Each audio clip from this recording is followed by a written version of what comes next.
I overheard my brother-in-law and his fiancée plotting to humiliate me at my wedding, so I turned the tables and ruined their big day instead. I, 24, am supposed to get married in 3 months. My fiancé Leo, 25 male, and I have been together since high school, and we know each other's families really well. I get along well with most of his family, with just one exception, his brother, Dave, 27 male. Dave has always been awful to Leo and by extension me. He just happened to be one of those kids in high school who thought it was very cool to be rude to people for no reason. And unfortunately, he never grew out of that phase. He's a brat, and nobody apart from Leo's parents likes to put up with his behavior. The only reason even they accept it is because he's their son, no other reason.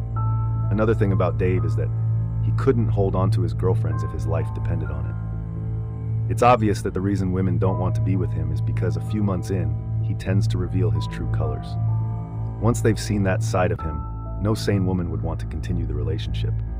Unfortunately, he's just as conventionally good-looking as he is annoying. So women are drawn to him by his looks and eventually repelled by his behavior. That's why he used to have a new +1 to every event, every time we saw him, which was once or twice every 3 months, or sometimes even less. Somehow around 6 months ago, he managed to find a woman just as toxic and awful as him, and they've been together ever since. Jenna is a vapid mean girl, the kind who doesn't miss a chance to pick on other people. They're literally a match made in heaven, if you ask me. This is also Dave's longest relationship, and it seems like they're going to last because it's been almost half a year and they haven't broken up yet, which seems to be a pretty good sign. I, for one, was glad that they found each other and decided to be together because they're doing the world a favor by not ruining other normal people's lives. I know I sound like I'm the hateful one right now, but trust me, by the time I'm done telling you what they did, or rather tried to do, you'll find yourself hating these people too. A few weeks ago, Leo proposed to me, and I said yes, obviously. We've been together for long enough, and it just felt like the right time. We've already been living together for a couple of years, so we're practically married already. We just needed to sign off on it legally and have a ceremony. Other than that, I already feel like I'm married to him. Before we could announce it to the world though, Dave and Jenna decided to post that they were engaged. I'm not even kidding. Leo proposed to me, I said yes, and an hour later we decided to FaceTime our families and tell them the good news. My family was already aware of it since Leo had asked my dad for his blessing, but he still needed to tell his family. As soon as we unlocked our phones, we realized there were a bunch of texts from our friends and some relatives, telling us to check our socials and asking if Dave really was engaged. We were in shock at the time because nobody had seen this coming. Given his history with dating, it was already really shocking that he was engaged. Now, to a woman he had barely even known for a year, no less. It was insane, and we had no idea how to react to this. We contemplated saving our news for later, but decided that even if we didn't announce it on social media just then, we still needed to tell our respective families.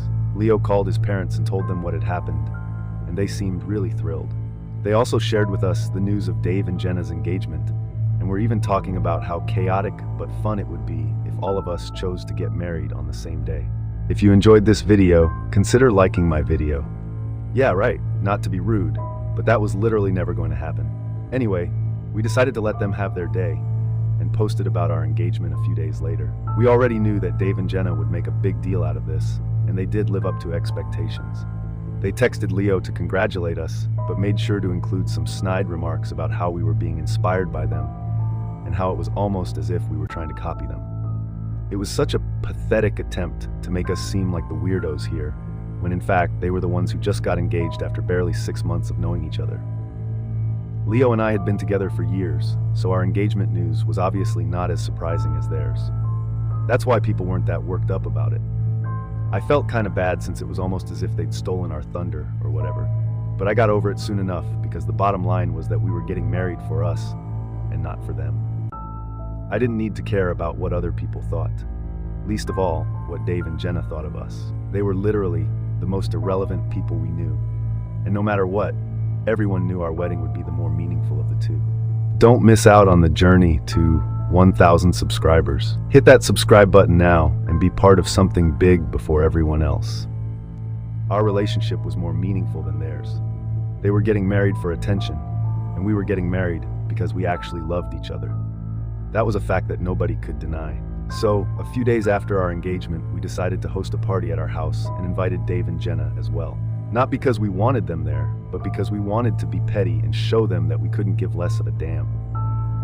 I thought they wouldn't show up, but they did. I guess free dinner and drinks were an enticing offer for them. When they got here, they spent the entire evening talking to everyone else about their engagement and trying very hard to show off their rings. It was sad how hard they were trying to be the center of attention, but the novelty of their engagement news had worn off. It was getting kind of annoying, the way they were begging for attention, so people were trying their best to shut them down or just straight up ignoring their attempts.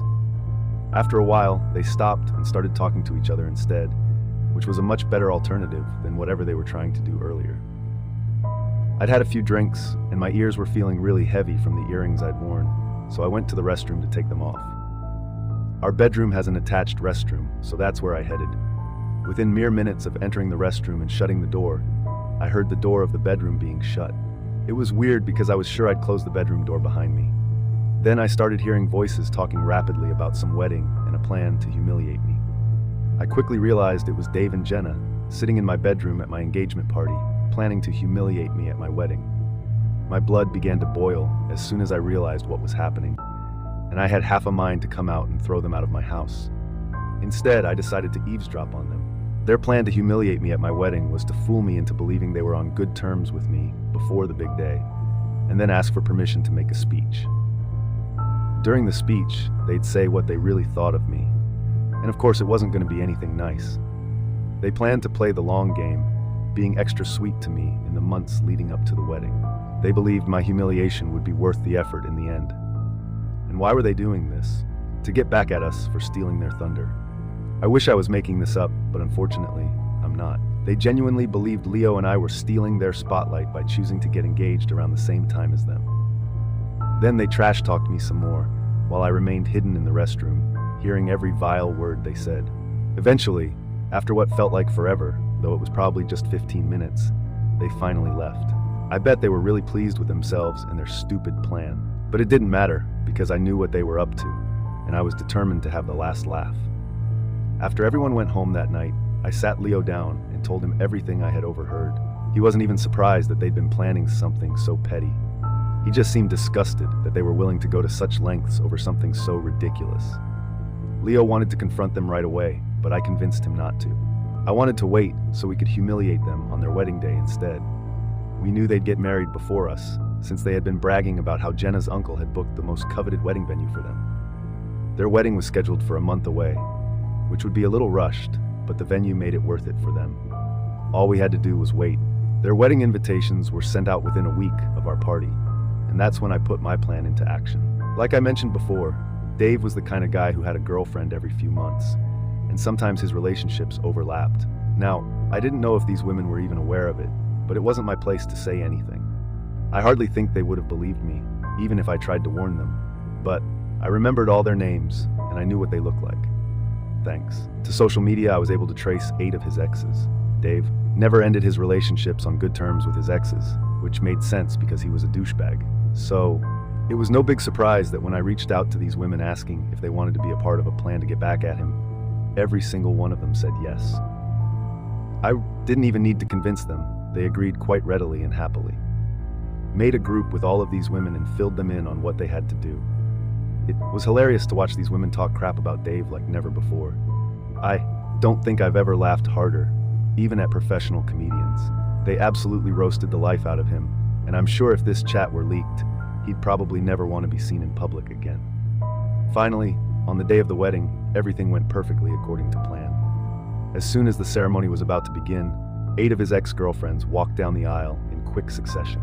Once they were close enough to him, they took off their veils and absolutely tore into him, like a swarm of flies on a corpse in the savannah. It was super entertaining to watch as they exposed what an awful human being he was in front of all his friends and family.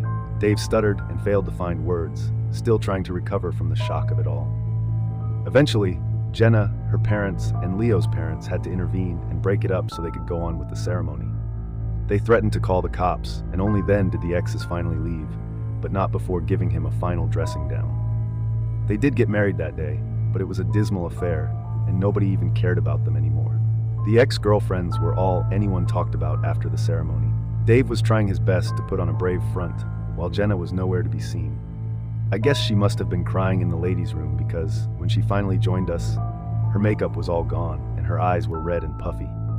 Nobody had much to say to them, and even the speeches felt forced and awkward. I'd recorded the whole thing as secretly as I could, and Leo and I were laughing at it all the way back home. It was just so funny to watch Dave fumble for words while 8 of his exes verbally attacked him. He totally deserved it, and neither of us felt bad for ruining their wedding. After all, this was the kind of crap they'd been planning to pull off at ours, so it was fair game. What I didn't realize was that while I was recording, Leo's mother had seen me holding my phone and trying to suppress my smile. Although nobody else noticed because they were too focused on Dave and his exes, she had noticed, and she knew it had been us who orchestrated the entire debacle. A day after the wedding, she reached out to me and asked me to tell her the truth. I was kind of nervous and contemplated lying to her, but then Leo and I decided against it. We ended up confessing that it had indeed been us behind the fiasco. There was no point in trying to cover it up, especially since we'd planned to eventually tell his parents anyway, so they'd know what an awful person Dave really was. We explained everything to her, including what I'd overheard at my engagement party. They'd planned to humiliate me, which is why I got to them first. Even though we explained the whole situation, she was still upset about what we did. She believed that ruining their wedding and getting revenge, despite them not having done anything yet, was unnecessary. Not only did we ruin their wedding, but we also did something that inevitably messed up the family's reputation. She pointed out that we didn't stop to think about how it would affect her and Leo's father. Their relatives were still talking about the incident, and it was humiliating for them as well, which I understood. She thought we owed them an apology, but that's where I drew the line. I was willing to apologize to Leo's parents since they were caught in the crossfire, but I was not apologizing to Dave and Jenna under any circumstances. Leo felt the same way. We acknowledged that our actions had humiliated Leo's parents as well, but that was never our intention. Even though Dave and Jenna hadn't done anything yet, they were planning to, and that was just as bad in my opinion. Sure, we could have taken the high road and not invited them to avoid drama, but if they were going to be awful to us, they'd get the same energy back. I wasn't sorry at all. Leo's parents were still upset and felt strongly that we should apologize to Dave at the very least, if not Jenna. However, Leo and I ultimately decided not to apologize. Even if Dave and Jenna hadn't done anything yet, it didn't mean they wouldn't try to humiliate us, given the chance. If we'd gotten married first, they would have gone through with their plan without a second thought. Since they wouldn't hesitate to ruin our wedding, why should we? We did what we had to do. Of course, they still don't know who was responsible for this fiasco, but it sure got people talking. Unfortunately, it wasn't the kind of attention they wanted. Still, I think they should thank us for making their wedding memorable. People will be talking about it for ages. We haven't heard from them since, but a mutual friend mentioned they've been talking crap about us relentlessly. They don't even know it was us yet, but they've been telling everyone that they believe we manifested something bad for them. It's ridiculous, and I can't wait to see their reaction if they ever find out the truth. Leo's parents recently called and, surprisingly, admitted they understood where we were coming from. Although they still felt we could have handled it better, they acknowledged that Dave didn't deserve an apology. They also admitted that our actions, while petty, were well-deserved. With their support, we've decided to cut off Dave and Jenna entirely. They're blocked on all social media, and none of our wedding details are accessible to them. We even created a secure wedding website to ensure that only our trusted guests had access to the details. Fast forward, and I'm thrilled to announce that Leo and I are now married. Our wedding was dreamy, emotional, and everything we'd ever hoped for. It was intimate, beautiful, and completely drama-free. Leo's parents and mine were there, fully supportive, and we couldn't be happier. Dave and Jenna weren't invited, of course, and although they tried to cause trouble, their efforts were futile. We've moved past the petty drama and are now focused on living our lives peacefully as a happy married couple.